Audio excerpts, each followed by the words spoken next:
Hi, let's talk about Star Wars Insurgency Rising.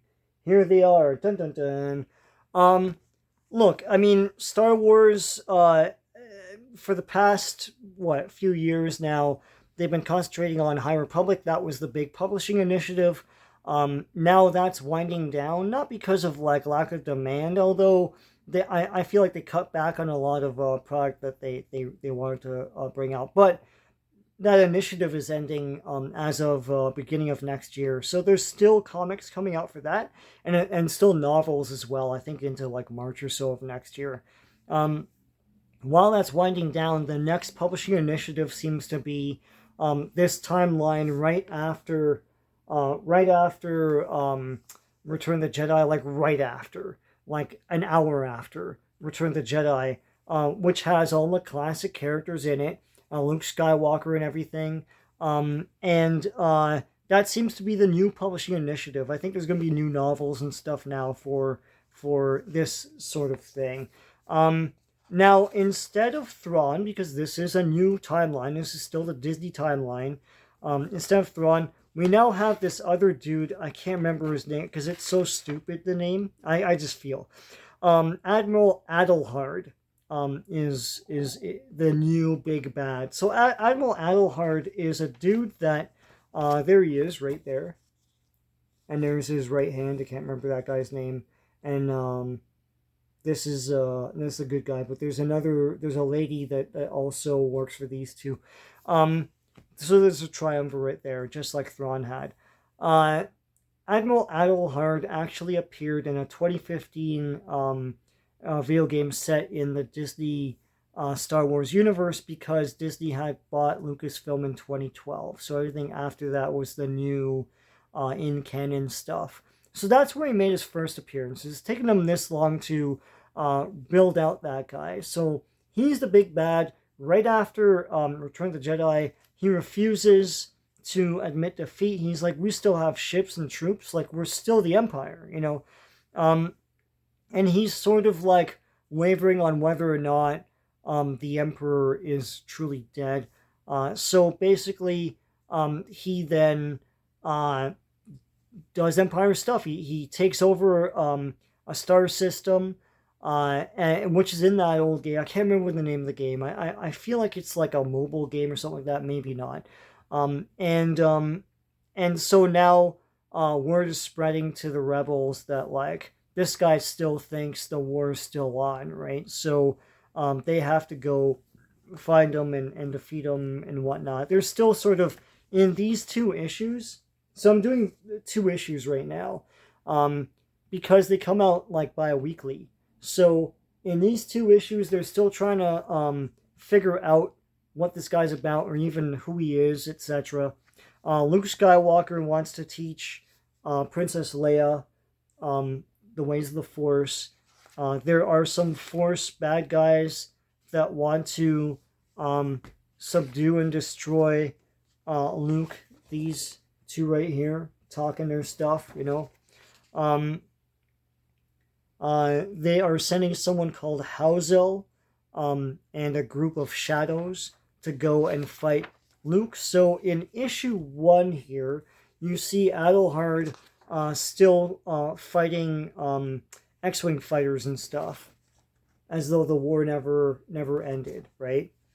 And B-wings and stuff like that. And so you see blows up stuff, and he's like, "Listen, man, the war's still on to me." Meanwhile, on Endor, everyone's saying their goodbyes and all that stuff. Um, and and Leia has to send off Han Solo. Han Solo has missions of his own to clear out other dregs of the Empire and stuff. So he's with his own like flying unit and stuff. So, um, and on Endor, Leia confronts the smoldering remains of her father, and and then Luke comes and confronts her later on about that. On Deveron, all these, they love their force witches. I don't know. That's gonna be the thing that I know that like Night Sisters and everything existed before Disney Star Wars, but I think now that's firmly a thing of Disney Star Wars. They're really into they're not even called the Night Sisters here. Um, anyways, Yupi Tashu, I'm sure, is in some other damn thing, a book or something like that. Summons this long-haired lady, and he's like, yeah, like Luke wants to make this new force, like a new like army of Jedi, and it's like, what do we think of that, And anyways, she has her own people that she's going to use to dispatch Luke. Luke also has this item that they want, right? So and he doesn't really know what it is, but they want it, right? So we'll find out more about that. Luke confronts Leia about visiting Vader, and Luke is worried because he senses darkness in her and doesn't want her going down the same path. And she's like, "Look, I'm not Anakin Skywalker and all that stuff." There's a survivor of the attack from Admiral Adelhard that comes to them and says, like, "Look, this guy wants to still continue." So here he is, looking like Jonathan Frakes there, and here's the triumvirate right here. So it's I can't remember what this dude looks awesome, by the way. He should be the big bad. That's his right hand man, and this lady gathers intelligence for him. And here's the survivor. So there you have it. And he's like, listen, this guy wants to, like, continue on the Empire and all that stuff. So that's your comic right there. There's more with Adelhard about him justifying the his continuance of the Empire and everything. That's really cool. A bit about his origin. He lists Thrawn as one of his heroes, of course. Tarkin and Darth Vader. There you go. So Thrawn's part of this, but he's not the guy they fight after Return of the Jedi yet, I guess. He talks about how he endeared himself to Darth Vader. That's pretty cool.